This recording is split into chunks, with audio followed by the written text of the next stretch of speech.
Oh, there's the music. That means it's time for Animal Talk. Some of the best doggone pet people on the planet. I'm Jamie Flanagan, and boy, oh boy, we got an adventure for you today.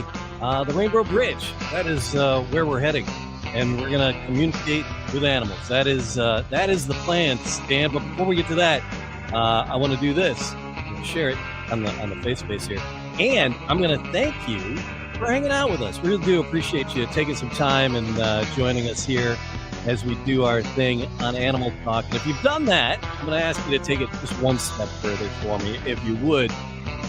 Like, subscribe, leave a comment, do all those podcast things in all the podcast places, if you would be so kind. That helps out a lot, right? So you do that, like, subscribe, all those happy podcast things in all the podcast places, and truly, genuinely appreciate that. And just a reminder, it's Animal Talk is brought to you by wearingfunny.com. Fun shirts and more for you, the proud pet parent. And there's all kinds of other funny business there. Wearingfunny.com for your animal parent wearing needs. And one more disclaimer, Animal Talk is for entertainment purposes only. Any behavior or veterinary medical advice should always be checked with your local experts as well. Once again, for entertainment purposes only. And I'm telling you, I really do believe you're going to be entertained today. It's a good one, modestly speaking, because we have with us Susan Morano. Susan, SusieSpeaksToAnimals.com. Welcome to Animal Talk. Hello, and thanks for having me. Susan, thank you so much. So we're going to get in. You got a book, you got a website, you're an animal communicator, and we're gonna get to all of that. But before we do, Susan, tell me about your childhood. My childhood. Oh gosh, I was born and raised in New York City, and when I was going into the 7th grade, my mom and stepdad moved me to Florida. And that's pretty much it. I was a ballet dancer. I loved to cook as a little kid. So that's a little bit about me in a nutshell. Yeah, you did some you did some physical fitness kind of stuff, right? Oh, I do that now. You do that now, right? Yes, I'm an. So I have another podcast called The Man Cave Happy Hour, and Mrs. Vino, Kristen Carlson, she does all the fitness bodybuilding stuff. It's wow. It's amazing. So you're doing that. You do that now. Yeah, I've been doing it for 7 years. It's okay. NPC, National Physique Council. Okay. And it's bikini class. And I'm proud to announce I always take first or second place. Woo! All right. Congratulations on that. But in the animal world. Yeah, go ahead. In the animal. I was going to say I did that in memory of my dad. My dad lived 2 blocks from the World Trade Center, and he died of 9/11 related cancers. So, and it was from all the stuff that came from Ground Zero, because he only lived 2 blocks away. And I wanted to do something to memorialize him.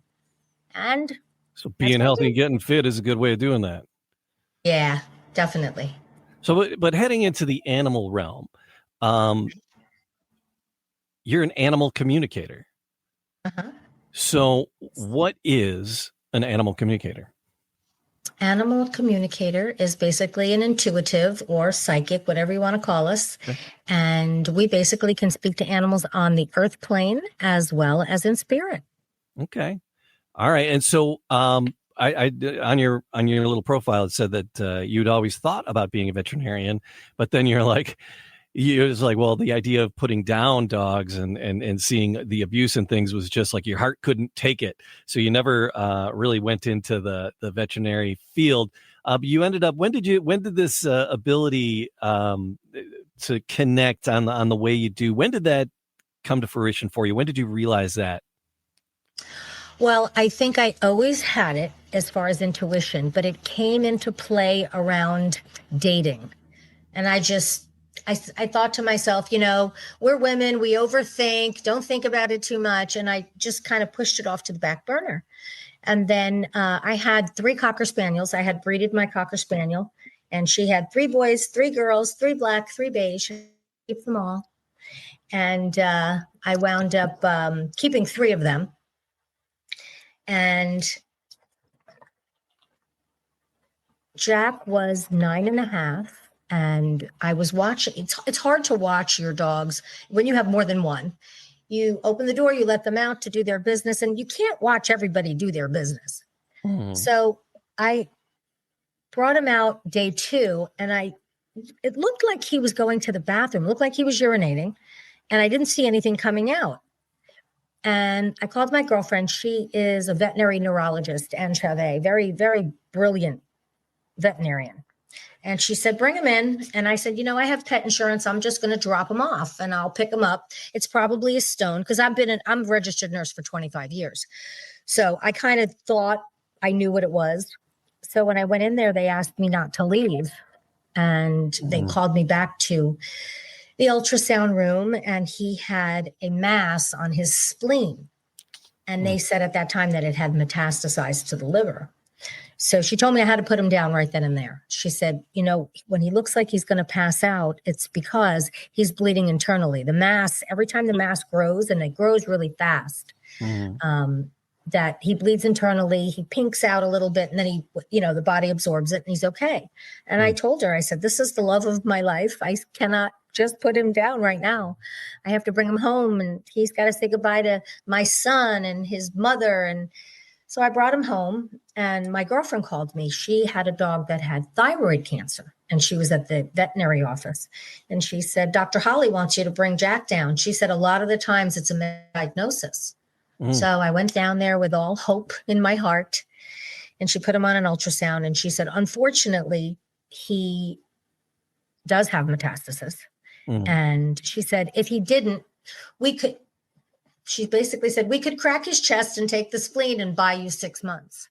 And that in itself horrified me, because that would be so selfish. To me, that would be so, like, this is my best friend in the whole world, and I could never do that to him. So she told me that I had to wrap my head around it, because he would basically hemorrhage out of every orifice that he had, and it wouldn't be a good ending for either one of us. So she put him in a little hurricane jacket that she took off her own dog and sent me home. And I had 3 days, and I called Laps of Love, and I had to put him down. And it was sad, because that night he had a couple of licks of wine from a wine glass. He ate a piece of pizza, and he appeared to not be in any distress, but just the thought of what could happen is the reason that I had to come to terms with it. And it was difficult. So my girlfriend runs Gimme Shelter. It's a 501c3 animal rescue. It was out of Sarasota, Florida. She was having a big open house that night and a big event, and I couldn't go. And she said, well, Wendy Cooper is going to be there. She's an animal communicator. Let me talk to her for you. So fast forward, got Wendy, did a reading with Jack in my arms. And basically she told me he's ready to go. And she communicated with the fish in my tank and the other pets that I had in the house. And it was very, very hard. And at this point, I had not embraced my ability yet. And I put Jack down, and I had Wendy come to the house. And I was angry. I just wanted my dog back. I never even heard of an animal communicator. I didn't even know what it was, And when Jack didn't come through the way I expected him to, I just was angry and upset, and we didn't get anywhere with it.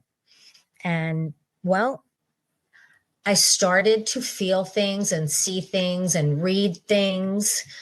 I had another communication session with Jacqueline Smith. She's written a great book. She deals with animals in spirit on the earth plane. She does wild animals, trees, insects. And she said, the first thing out of her mouth was, well, I don't think you should be too upset, because your dog is going to reincarnate in the spring. And I said, what? Really? I said, I had heard the word. I never gave it much credence. And she basically said, yeah, he's going to come back in the spring. And I'm like, oh no. I go, how will I find him? How will I know it's him? Where will I know to look? Yeah, it's a big wild world of dogs. How you gonna find Jack 2.0? Right. Gosh, I was worried about that. And then I proceeded to ask her, can I call you next week so I can talk to him again? And she's like, no, we kind of have to let him heal in the wait, and he'll be back. So with that being said, I started a Facebook group for people who had lost their pets. Pet loss, grief support, animal communication, and reincarnation. And as people started to join the group and post pictures, I would get these little movies in my head. And I'm like, what's going on here? And I would type in, oh, well, I see this room with blue curtains. Oh my God, that's my mom's house. And I was like, where is this coming from? I'm like, where am I pulling this from? Like, how do I know this? And progressively got stronger and stronger. And then one morning I had woke up, and this is probably about maybe 3 weeks after Jack had crossed, and Buffy and Brandy were sleeping in the bed, and I had gotten coffee and I put it next to me at the bedside. And I went to get the coffee and I looked down and there was Jack. And I was like, that's what I said, huh? And Buffy had a little cyst on her head. And I looked down and it wasn't Buffy. And I literally fell out of the bed and I said, oh my God, I miss you so much. And I started to cry. And no sooner than I started to cry that it turned in, now it was Buffy. And I was told, I called Wendy, and I told Wendy what had happened.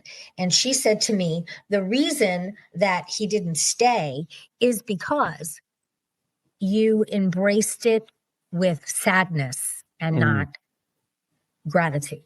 Okay. She said, they don't want you to feel pain. They don't want you to feel sadness. And if them coming to you does that, they go as fast as they came.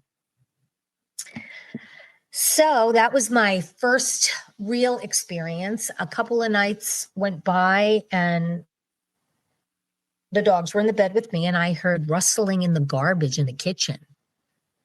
And I was home alone and I was afraid to get up.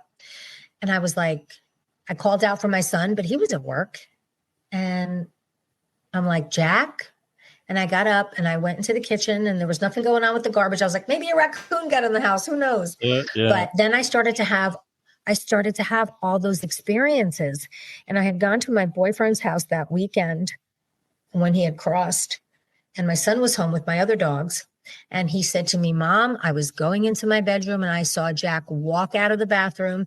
First I heard water, like they were drinking out of the toilet. And Jack was the only one out of the three that drank water out of the toilet.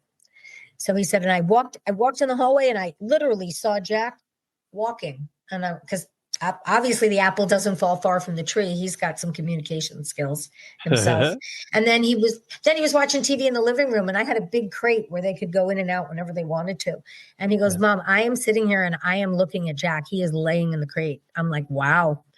So it just got stronger and stronger. And the more people that joined the group, now I'm not charging anybody for anything because I'm like, oh, what if I'm wrong? Yeah. What if I'm wrong? So I called my psychic, my intuitive, Nora Hooper, and she said to me, Susan, she said, you pay me, right? And I said, yeah. She goes, well, what if I'm wrong? I go, well, she said, well, there you go. You tell people, don't base your life on what an intuitive or a psychic tells you, but they can give you pretty good information, especially when things are coming through really strong. People always connect. When I do readings, I got a billboard one day with a big roasted pig with an apple in its mouth. And I was doing a reading for this Irish setter named Murphy. Okay. And I said to his mom, I go, this is going to sound a little weird, but I have to give you what I get. And I'm seeing this. And she's like, oh my God. She goes, we are driving. She goes, and that was Murphy's best memory. We had a family reunion every year and they would do a big pig roast. And within everything else that the dog had told me, that was in there. And she said that was his favorite time because he got to see the whole family. But we do a big pig roast barbecue as a family reunion. So it was really, really kind of cool. And my ability just got stronger and stronger. Wow. All right. So it's like visions, little movies you say, and then you just kind of put that out for folks and they can interpret the way they choose. Yeah. Or sometimes, like some of my readings, I do a 5-question reading or a 10-question reading, and they can ask any questions they like. I only ask them, this is a reading for you and your pet. some people will come to you and ask you questions to kind of validate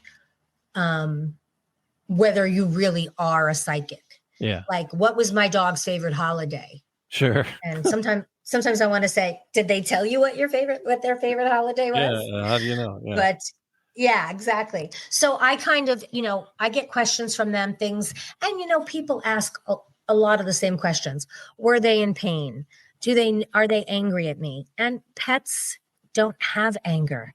They are the most loving beings, and there is no anger. And whatever your decisions are, they go with that. And a lot of the time, towards the end, they rally for us, not for them. All right. So you said Jack. So the Rainbow Bridge is not a one-way street, right? So Jack's back, and you have pictures of Jack reincarnated. So is that yet another dog who's you feel as though it's Jack 2.0? Well, when I called Debbie Johnstone, she is one of the approved communicators for my Facebook group. When I called her, she said to me, I had just gotten an iPad as a gift, and it was on the table when I was talking to her. She goes, well, the first thing I'm seeing is March 17th. And I'm like, okay. And I said, she says, does that mean anything to you? I said, no. She goes, well, it's St. Patrick's Day. And I said, okay, I got a little Irish in me. Yeah. And she said, no. And she says, I'm seeing a Cocker Spaniel in a top hat, like a cartoon. And I said, okay. And she says, well, he's going to be 45 minutes from you, no further than 45 minutes from you, and that's where you're going to find him. And as she's speaking, I am typing in my iPad, Cocker Spaniels, Shamrocks, near me or whatever. And it was just like God just plopped it there. It came open, the screen opened, and it was Stanfield Farms in Lakeland, which was exactly 48 minutes from my front door. Okay. And it said, we have Cocker Spaniels for March 17th. Well, there you go. I mean, she was so spot on. So I started to scroll through the site, and all of a sudden there was a cartoon with a Cocker Spaniel and Shamrocks coming out. It was all animated. So as soon as I got off the phone with her, I called Pam, who was the owner. And I said, I'm crazy, but my dog is reincarnating to your litter. And she goes, oh my God, that's amazing. I don't think you're crazy. And I was like, good. Oh, great. So, the 3 months went by really slow. And I had been dating somebody, and my mom said to me, you're never going to find anybody to marry you with 3 dogs. You better stop with those dogs. Right. So me and my son went to Lakeland to pick the dog up. And we walked in, and there were Cocker Spaniels running around all over. And I had called Wendy, and she goes, just relax. He will let you know who it is. Now, Jack had a funny way of laying on his side, and his ears would flop up, and he would sit under your chair or anywhere close to you. So I think there was like 8 Cocker Spaniels puppies. And I went and I sat down at the dining room table with the woman, and I said to her, I don't know that I can take him home. And she said, what do you mean? And I told her, my mom says that this guy's not going to marry me, and, with all these dogs. And she goes, well, I'll put him back on the website and I'll return your money. And she says, we'll find him a home. Don't worry. So I cried all the way home, and I called my dad. And my dad says, wait a minute. So you asked your dog to come back from the Rainbow Bridge. Yeah. And he's here now, and you want to send him back. And he said, let me tell you something, sweetie. Men are a dime a dozen. If that's your boy, you need to go get him.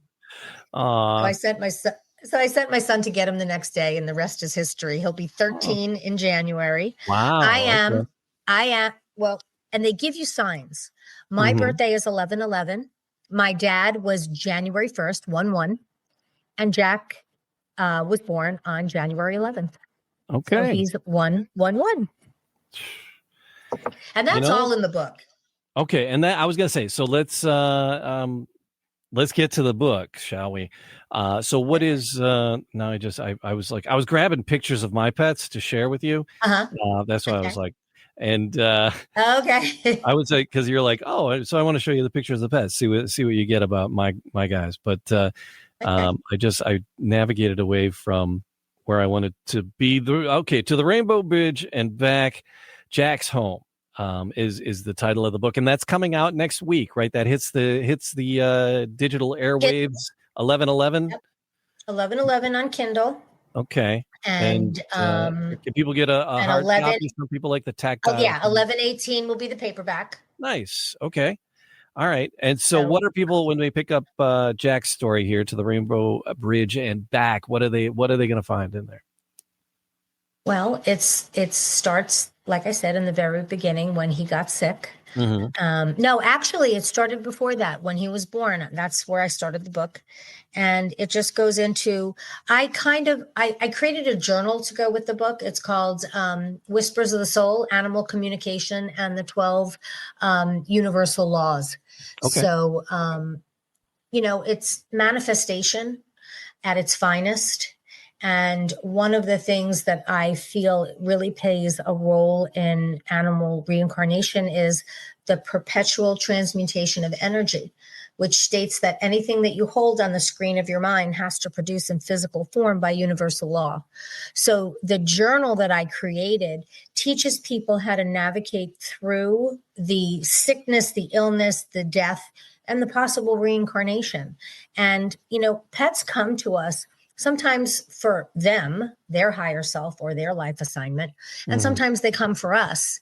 And people seem to think, people go through such grief when a pet dies, but you're still ultra connected. I mean, it's consciousness is what it's consciousness. And when you get these signs, whether it's a penny or a feather, my dog would move energy. I had a squirrel outside that would just sit there and have conversations with me for 40 minutes. I'd go sit outside under the tree and I would be like, oh, Jack's moving energy. Brandy would see him. Buffy would see him. And you can watch your dogs track through the air that they're looking at something. And it's really kind of neat. But so it's because everything is vibrations. Animals carry and mirror our energy. And I know why Jack got sick. At that time, I had moved back from New Jersey. I was living in Florida and I was very negative, very pessimistic. And animals will draw from us anything that's negative, whether it's cancer or being sick or being pessimistic. And let's face it, they're tiny. Their body can only hold so much. And Jack tried to get me to pay attention and try to get me to learn the lessons I needed to learn. And the only way to do it is cross over, because I would not be this person today. I wrote this book 13 years ago. You look like you're in a good space. I am now. Yeah.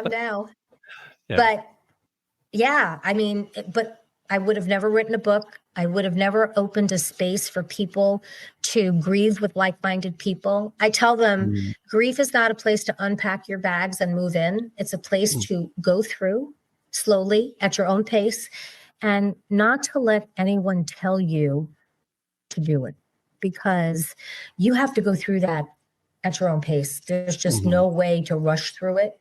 But there's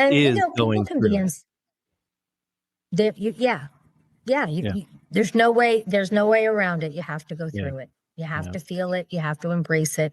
But with animal communication, when you sit with the communicator and they tell you the things that Wendy told me, like just I needed to calm down, I needed to slow down, I had angst in my gut. And these were all things that were true. And that's what Jack came to help me work through in this lifetime. But 9.5 years wasn't enough because I wasn't paying attention. So now I get what you're talking about. Like you said, you sensed him or you saw him. I had a guy, Kirby, and he was with me like 18, 19 years. Awesome little dude. Oh, looks like my Toby. Yeah, it was Kirby, and so he passed away there at home. He was, 19? just kidney problems, and we were juicing him, right? giving him Oh, water, giving him yeah. the bag, and Yeah. and the vet was, as long as he's enjoying himself, hey, so we'd keep him hydrated, and he was good for a while, and finally he just said, all right, see you later. So that was hard. So we didn't get another cat for some time, but I live in a very old house. And Okay. there's my wife is a little bit more in tune to this than I am. But 1831. So when I say old, it's old. 1831. Yeah. Wow. Before Michigan was a state, before the Civil War. I mean, it's an old house. So so there's stuff going on in the house, but I will see out of the corner of my eye before we got our new guy, Percy. I would see what I somebody moving, right? Not, but like a cat, Right. right? And so I'm like, what's that? So I was like, I thought he was around. I thought he was kind of kicking around there. Absolutely. So, Was he 19? yeah.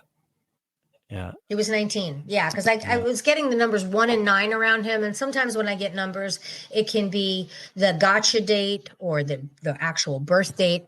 But his personality was more like a dog. Yeah. Yeah. Yep. Okay, yeah, because I'm seeing him following you around. And do you have a room that has curtains in it?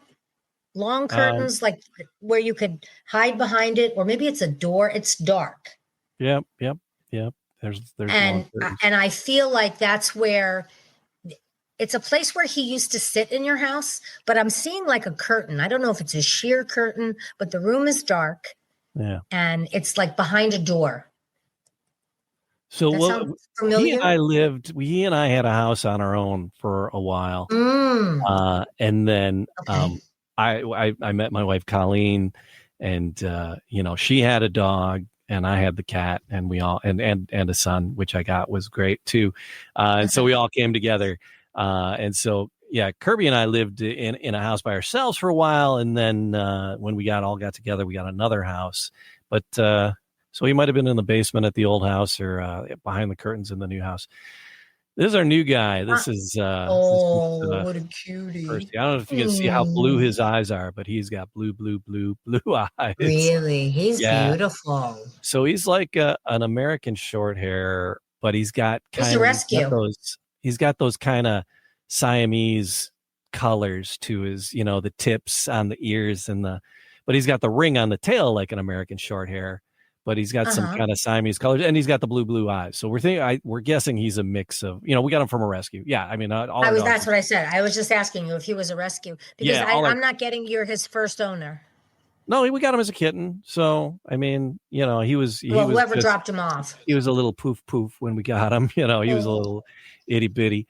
But yeah, so he was just an itty bitty. So he's a ton of fun. He's, again, pretty dogly. He'll play fetch. He's great. Our old dog wouldn't. The new dog there's kind of nosing in. I see that. I got questions about her. So Percy's he's my guy. Colleen will get into anything you let her get into. Your dog. She will get into anything you will let her get into, and anything that you don't want her in, she'll be in. The cat tolerates her. Yeah, he's right now. I think he's 12. He's 12-ish. Oh, okay, and she's just over a year. So we got her. We got her at about 8 months. Right. So this is her pretty much right when we got her. This is a few months back, right? She's put on a little more weight. So we got her at 8 months, and we don't know much about her first 8 months. What are you getting anything about her first 8 months? I'm getting is an elderly person around her, and it was too much. It was too much, and they couldn't. That's intuitively what I'm feeling. And she's in that picture there. She's still not sure where she is. Yeah. Oh yeah. Yep. Emotionally. because she was connected to that person, but that person was the person was too old to take care of her. Okay. You know, I think what I'm feeling is intuitively that she was given as a gift. You know, people don't do a lot of homework and, you know, oh, grandma's old, let's bring her a puppy, it'll make her happy. Do dogs? That's what I'm. Okay. Do dogs know what brand they are? Do they know what breed? What brand? What breed they are? Do they know what breed they are? Does she know what breed? No, you know, when I communicate with animals, they usually give me size. Like when they want to come back, I want to come back smaller because I want to be a lap dog, you know? So no, I don't. I've never gotten a dog that says, I'm a German Shepherd. I want to come back as a German Shepherd. Okay. You know, I usually get small, large. Right. And some pets come back as a completely different animal. Some come back as a cat. Some come back as a bird. All right, Susan, I lied to you. This isn't my dog. No, I'm teasing. It is my dog. I did lie to you though, but we did know a little bit about her background, but I didn't know about the circumstances of her background. And that's kind of what I wanted to do. So here's what we do know about Raina. And that was the name she came with. And we're just like, all right, well, we're not going to rename her because Raina's not bad.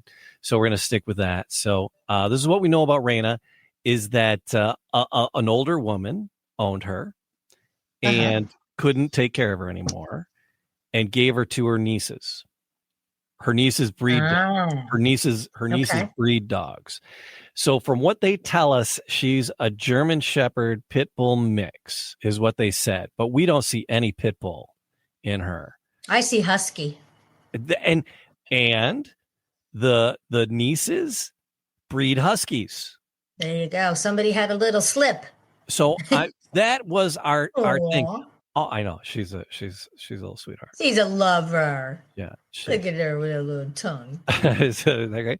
So, but yeah, so the aunt couldn't keep her and they gave her to the nieces, and they breed dogs. And so they had several dogs around and she didn't get along and the other dogs didn't get along with her. So they had to give her up. And they put her up on Pet Finder, and that's where Colleen found her. And she said, look at how sweet she is. And we were looking for a medium dog, right? And because our last dog was, again, another Heinz 57 mixed breed. So she was a great dog. And so we were looking for, you know, just a medium size, nothing that's going to get too big, but nothing that you're going to carry around in a, you know, in a purse or nothing. So it, you know, I was like, oh, pit bull mix. And I'm like, because we're in Metro Detroit and everything in Detroit is pit bull. But, and then I saw the pictures. I'm like, well, that doesn't look anything like a pit bull, you know, because she's got the snout. Right. So we're like, I'm like, all right, well, let's go check her out. And then they brought her to us and she had like feces all caked on her tummy. And we're like, all right, this dog's coming home with us regardless. Right. She's coming home with. So, we overfed her and overdrank her as soon as we got her home. Of course. Which was very bad. But yeah, we loaded that cannon is what we did. So that took a few days to calm down. But yeah, but she was just like, she was eating and it was like ravenous, like she didn't know if she was going to get to eat again. You know, it's like, so that whole, I'm not sure.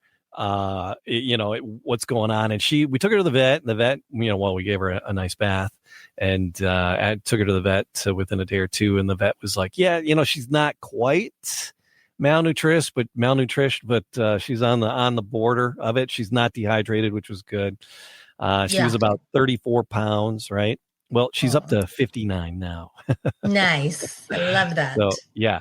So she's put on a little weight, which is good, which is fun. So it's not good for my shoulder because she probably pulls it right out of the socket. But so she's good. So that was the thing. So she did. You were very right about that. That she was an older woman and she was actually gifted back to her nieces, and the nieces just couldn't take care of her. And just because of the disagreements with the other dogs, and we really think that she was kind of, but she's super skittish.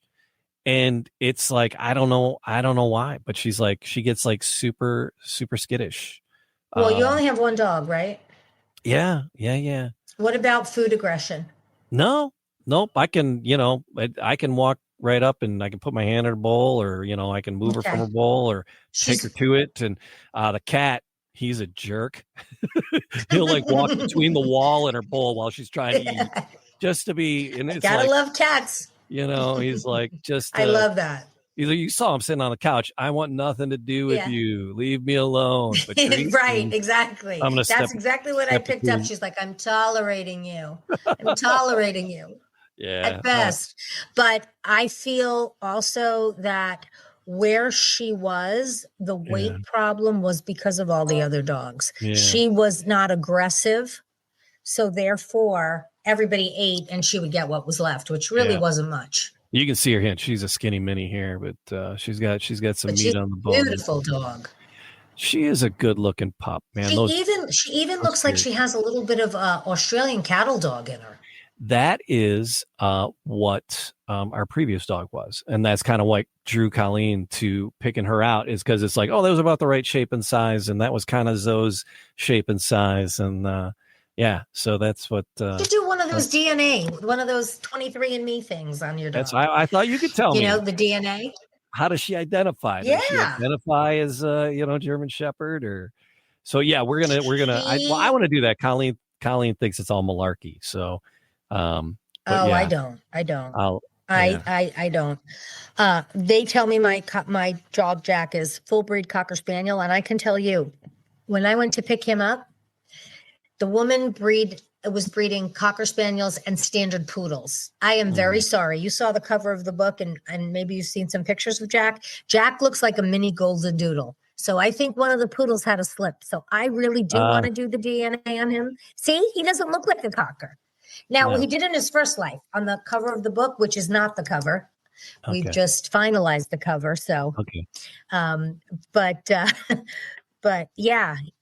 I think that there was a little slip there. I guarantee if I do his DNA, he's Cocker poodle, not pure breed Cocker. But I'm also getting around your dog that she's using the word queen. I am the queen. She gets whatever she wants. It's her way, and she gets her way. No, that's mom. That's what I'm getting. That's what I'm drawing from her. That's not true. She does not get her way. No, she wants to get her way, but she doesn't. I mean, they're not. So I mean, she's got a lot of toys, but that's just because it's fun for us. Henceforth, the queen title. Yeah. Well, and it's like we were waiting, trying to get her spayed, and then we finally just did it. So she's a week away from she's a week past her surgery, so she finally took the coma of shame off today, and so it's another week of taking it easy. So because we would play fetch every day, right? And so she's just bringing her ball to me like every day, going, "Come on, dude, we're supposed to be outside throwing this. What are you doing?" I'm like, "You can't for another week." So she's like so bummed. She's like, "Why are you guys being so mean?" I know. And I'm like, that's so hard. It's you don't remember, but you had a big surgery. That's why your tummy's all shaved, girl. So yeah, exactly. And they can pull those stitches real easy. Yeah, so we'll go play in the yard next week. But all right, so if someone wants a reading, do you do readings? I mean, do you do it through your website, I do readings. Or just for friends? What do you do? On the website, there's a spot where they can contact me and they can tell me what they're going through. My email address is there, and they can send me an inquiry where I do it. Like I said, I do a 5-question reading, 10-question reading. And then I have a package of 3 people going through reincarnation. And I tell people all the time, you don't have to spend money. They won't let you miss it. I promise you. But people are just like I was in the beginning. I was like, what do you mean I'm not going to miss it? What is it going to just fall out of the sky into my lap? And I just started reading everything that I could. And I took some classes with Danielle McKinnon, who's also a very known animal psychic. And I just, strengthened that spiritual gut. And that muscle just got stronger and stronger. And I just kept getting more and more. And now it's funny because he'll be 13 and he had undiagnosed glaucoma in the left eye. And this is a dog that he gets anything he wants. I was going to take him out of the cataract app. That's how we found out.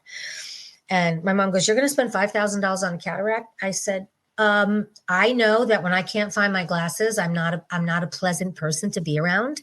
So I want him to be able to see.